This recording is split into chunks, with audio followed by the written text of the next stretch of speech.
给你带来了一份大礼。别玩这些幼稚的游戏了，不好了！各位，跟我们走一趟。302，快躲开！他们正朝北方快速移动，他的尸体在哪儿？他们恐怕会引起恐慌。先杀你弟弟，公布这个消息。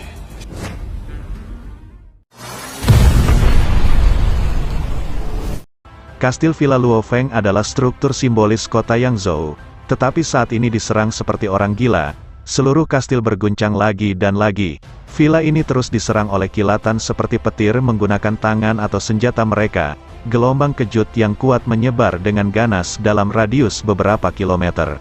Terlihat sejumlah besar batu pecah beterbangan, yang merusak beberapa jalan dan daerah pemukiman di luar danau Wesley Courtyard.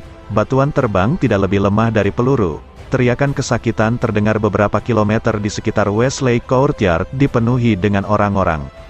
Namun untung saja, petarung level bintang ini semuanya memfokuskan serangan mereka ke kastil rumah Luofeng. Jika mereka menyebar, maka salah satu serangan mereka bisa menghancurkan sebuah sektor dan menyebabkan kerusakan lebih dari radius 100 km. Apa yang terjadi?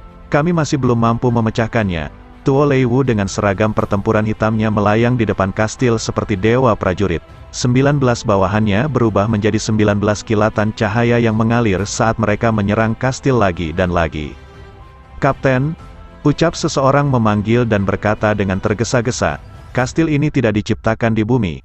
Ini adalah kastil yang dapat dipindahkan kepada orang kaya di alam semesta jika seseorang tersebut membelinya." Struktur kastil ini dibangun dengan sistem keselamatan sebagai prioritas utamanya, terutama di area tengah kastil. Itu pasti tingkat keamanan peringkat C.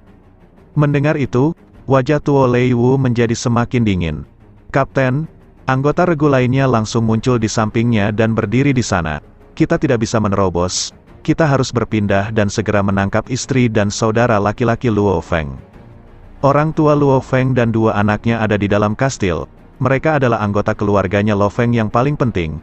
Hanya dengan menangkap mereka, kita bisa mencapai efek terbesar, ucap Tuo Leiwu dengan wajah menjadi semakin buruk. Di alam semesta yang luas, pejuang level alam semesta yang kuat, biasanya memiliki banyak istri. Karena gen seorang pejuang akan meningkatkan gen keturunannya di masa depan, demi keluarga dan rasnya, mereka biasanya akan memiliki banyak istri, dan beberapa kekuatan dan keluarga bersedia mengirim wanita mereka untuk tinggal bersama para pejuang yang kuat, jadi bisa dibilang kurang pentingnya seorang istri sangat rendah. "Kapten, bumi biasanya berjalan dengan sistem monogami, jadi istrinya tetap penting baginya," kata anggota pasukan. Karena Luofeng ini adalah pemimpin bumi dan memiliki kekayaan yang sangat besar, dia pasti akan memiliki lebih dari satu istri di masa depan, ucap Tuo Leiwu mengerutkan kening sambil berkata, "Terserah, karena kita tidak bisa mendapatkan orang tua dan anak-anaknya, segera tangkap istri dan saudara laki-lakinya," ucapnya menambahkan. "Baik," anggota regu patuh dengan hormat. Seketika suara mendesing terdengar. Sejumlah besar cahaya yang mengalir terbang menjauh, hanya menyisakan kastil yang sangat rusak dan halaman rumput yang hancur. Lalu suara alarm bergema di langit kota Yangzhou. Saat mereka berdiri di atas reruntuhan rumah yang hancur, sekelompok polisi melihat ke kejauhan dengan kaget. Di depan mereka, parit besar yang panjangnya beberapa km dan kedalaman beberapa puluh meter sepertinya telah dibuat dari bilah pedang yang besar. Halaman danau barat yang indah telah menjadi reruntuhan. Selain kastil compang camping yang masih berdiri, yang lainnya telah dihancurkan. Kastil Luofeng benar-benar kuat. Alien-alien itu menembus satu lapisan dinding kastil. Tetapi gelombang kejut yang dihasilkan telah menghancurkan tanah di sekitarnya dan dinding halaman danau barat. Dua personel militer berpangkat tinggi berbicara di dalam mobil. "Berapa banyak orang yang meninggal?" tanyanya. 812 kematian, beberapa ribu terluka, jawab bawahan polisi tersebut. "Aku tidak percaya orang-orang dari keluarga Nuolan San telah pergi," ucapnya menambahkan. Bagi bumi secara keseluruhan, kehancuran Wesley Courtyard dan kerusakan yang ditimbulkan pada warga sipil di sekitarnya adalah sesuatu yang besar, tetapi tidak cukup besar untuk mengancam seluruh dunia. Hal yang benar-benar mengejutkan adalah, ini menunjukkan bahwa orang-orang dari keluarga Nuolan San masih belum pergi. "Suksin, cepat," Cepat dan pergi ke markas bertahan hidup. Jangan tunda. Sekarang juga, Susin menerima pemberitahuan Luo Feng dari helm sensor kesadaran yang dibawanya setiap saat, mengatur agar sebuah jet tempur datang saat dia bersiap untuk terbang langsung ke markas pertahanan. Kemudian suara mendesing terdengar di dekat Susin, terlihat jet tempur itu langsung terseret ke tanah saat masih di udara. Kabin lalu terbuka, dan Susin melihat ke arah pasukan elit keluarga Nuolan San telah tiba.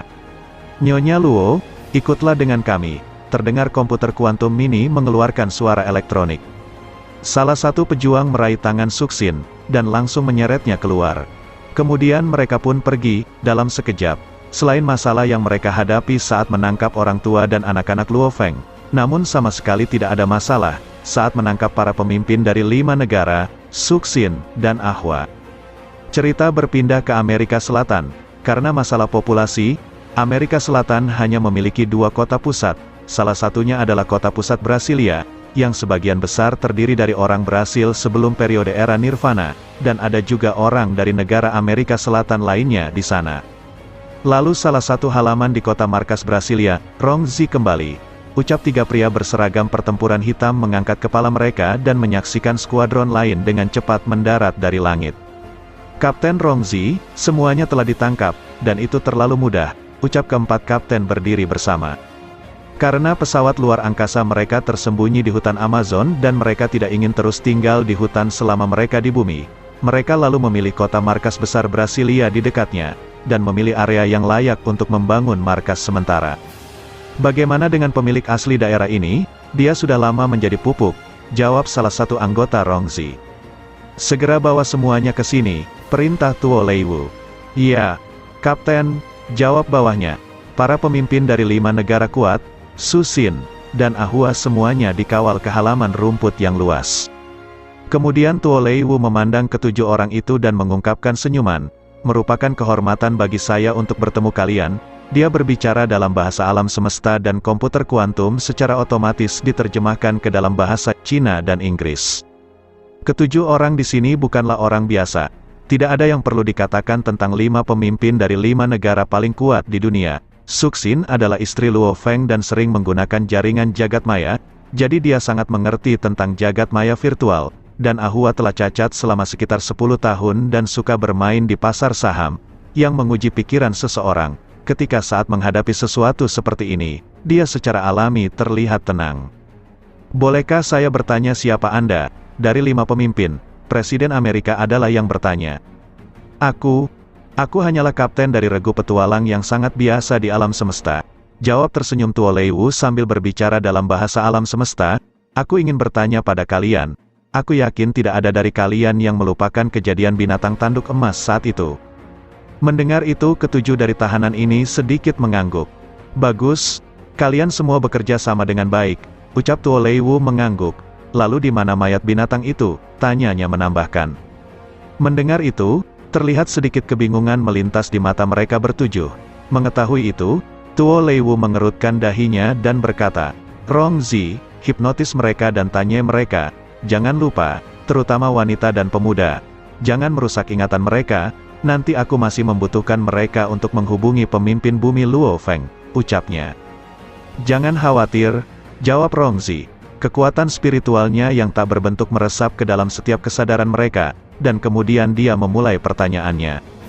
Lalu beberapa saat kemudian, apa yang terjadi? Kenapa mereka tidak ada yang tahu? Bahkan istri Luo Feng pun tidak tahu. Wajah Tuo Leiwu dan 3 kapten lainnya semuanya berubah. Tujuan mereka di bumi adalah menemukan tubuh binatang itu. "Bangun!" teriak Rongzi. Ke-7 dari mereka terbangun, dan semuanya bertukar pandang, wajah mereka sedikit berubah.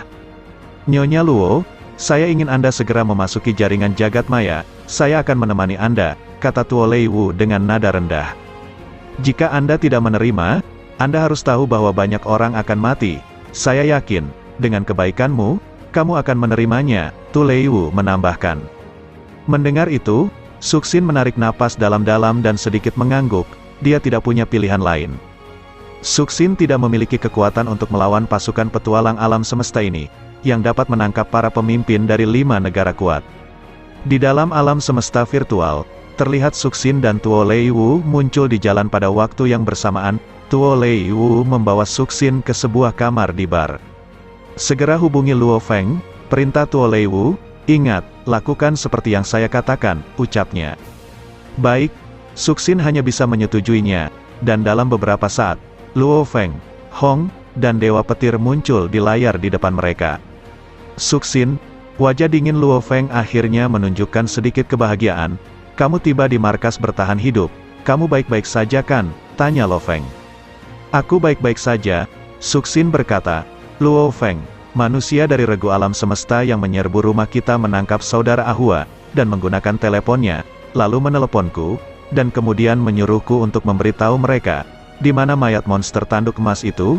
Jika aku tidak memberitahu mereka, mereka akan membunuh saudara Ahua. Aku bahkan tidak tahu di mana mayat monster yang menelan itu. Apa yang harus aku lakukan?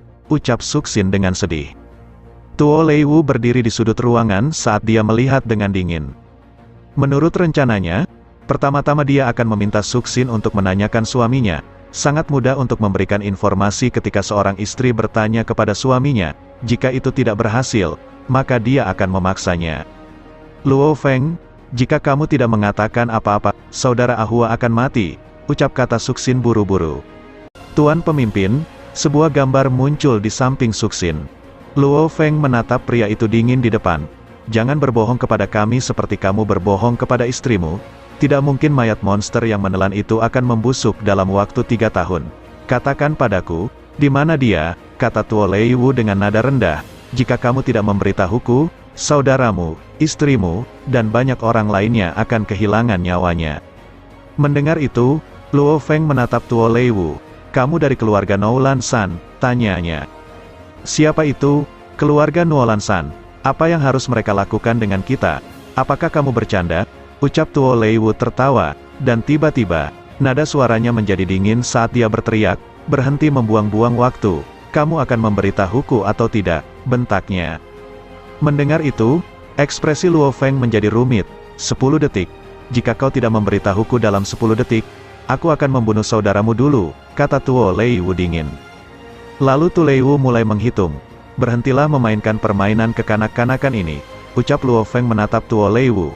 Apakah kamu tidak ingin tahu tentang mayat binatang bertanduk emas? Berhenti mengatakan binatang menelan. Kamu pikir aku tidak tahu? Baiklah, Tuo Leiwu tertawa. Sebagai elit di 10 besar penjaga Noulan San, dia memang pernah mendengar tentang binatang yang menelan. Namun, dalam rencana pula, setiap orang diperintahkan untuk menyebut binatang itu dengan sebutan binatang yang menelan. Namun, aku tidak bisa sepenuhnya membuatmu percaya, kata Luo Feng. Aku mengerti. Tuo Leiwu mengangguk. Mayat binatang bertanduk emas itu sebenarnya bahkan tidak ada di bumi. Itu ada di planet tak berpenghuni yang membutuhkan sekitar 10 hari untuk dijangkau saat terbang dengan kecepatan 20.000 km. Jadi, sekeras apapun Anda mencari di bumi, Anda tidak akan dapat menemukannya. Mendengar itu, mata Tuo Leiwu bersinar saat dia memuji. Baik, pintar, Tuan Pemimpin, aku mulai menghormati Anda. Ya, harta karun seperti mayat binatang bertanduk emas memang perlu disembunyikan dengan baik, ucapnya menambahkan. Katakan padaku, di mana itu? Tuo Leiwu mulai sedikit bersemangat, karena mayat binatang bertanduk emas itu terlalu penting. Itu jauh lebih berharga daripada properti seluruh keluarga Noulan San. Mendengar itu Luo Feng mencibir. Jika aku memberitahu Anda sekarang, dan nanti Anda akhirnya membunuh orang, apa yang dapat saya lakukan? Ucap Luo Feng. Terlihat wajah Tuo Leiwu sedikit berubah. Jika kita bekerja sama, aku akan memberimu beberapa koordinat ruang. Atur beberapa orang untuk sampai ke sana. Sedangkan aku juga akan mengatur orang untuk bertemu dengan anggota keluargaku dan memastikan keselamatan mereka. Pada saat itu, kamu akan melepaskan mereka, dan aku akan memberitahumu lokasi persis dari binatang bertanduk emas itu, ucap Luo Feng. Jika kamu bahkan tidak bisa menerima ini, maka itu berarti kamu tidak pernah berencana untuk melepaskan anggota keluargaku. Kalau begitu, kita tidak perlu memulai kesepakatan apapun, Luo Feng menambahkan. Dan untukku, bukannya aku tidak bisa menghancurkan pasukanmu melalui mayat binatang bertanduk emas itu, ejek Luo Feng. Mendengar itu, Tuo Leiwu tertawa aneh. Tuan Luo Feng memang terus terang. Kami akan melakukan apa yang kamu katakan, ucapnya. Baiklah, ekspresi Luo Feng dingin. Luo Feng dengan cepat mengatur semuanya dengan Tuo Lei Wu dan kemudian mengakhiri panggilan. Wula, dalam sekejap, Luo Feng menghubungi penjual pasar budak itu lagi. Tuan Luo Feng, Anda mengatakan bahwa Anda ingin saya membawa 100 budak pelayan level bintang tingkat 9 ke planet Bailan Star dalam 1 hari. 1 hari terlalu singkat, ucap Wula.